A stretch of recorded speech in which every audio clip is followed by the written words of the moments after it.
հաղթանակի կենացներով ու հաջողության մաղթանքով Շենգավիթում ջերմ ու ոգևորիչ մթնոլորտում բնակիչները դիմավորեցին ուժեղ Հայաստանի ներկայացուցիչներին։ Իրազեկման քայլերտ, անմիջական շփում, գրկախառնություն ու լուսանկար։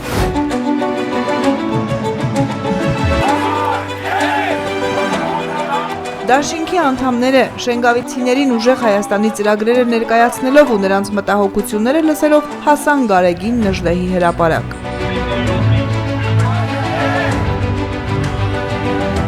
Սամվել Կարապետյանը հիմնելու է ազգային վերածննդի հիմնադրամ, ասաց ուժեղ Հայաստանի խորհրդի անդամ Գոհար Մելոյանը, վստահեցնելով իրենց ներկայացրածը նախընտրական խոստում չէ, այլև Սամվել Կարապետյանի ստորագրությամբ երաշխավորված ծրագիր։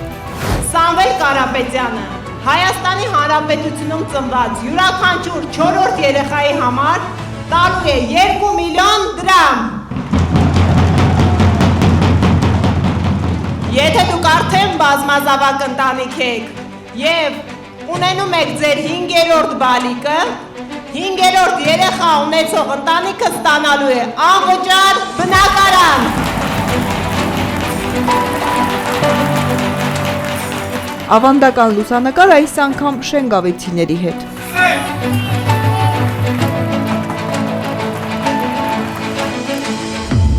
Սիրելի շենգավիթցիներ, մեզանից քիչ հեռու գտնվում է Հայաստանի ամենագլխավոր արդյունաբերական կենտրոնը։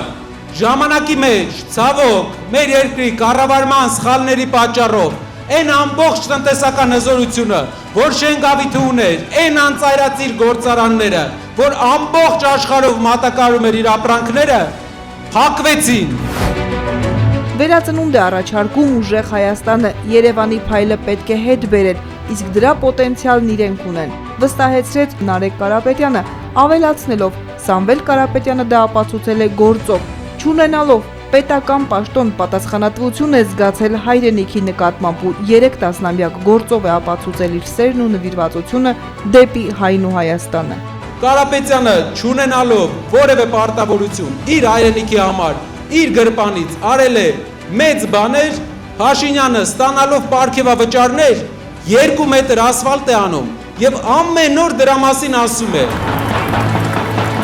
Մեր հայրենակիցները գիտեն խոսքի ու գործի արժեքը, նրանց խաբել ու մոլորեցնել հնարավոր չէ, ինչպես անում է այսօրվա իշխանությունը։ Երևանը շատ բարդ քաղաք է։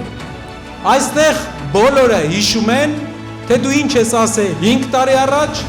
ինչ ես ասել 10 տարի առաջ, ինչ ես ասել 20 տարի առաջ։ Երևանում դու չես կարող մի բան ասել, հետո ֆրացնել։ Երևանցին դա տեսել է, որ խոսքը ու գործը չի համապատասխանում ու կորցրել է հարգանքը այս մարդկանց նկատմամբ։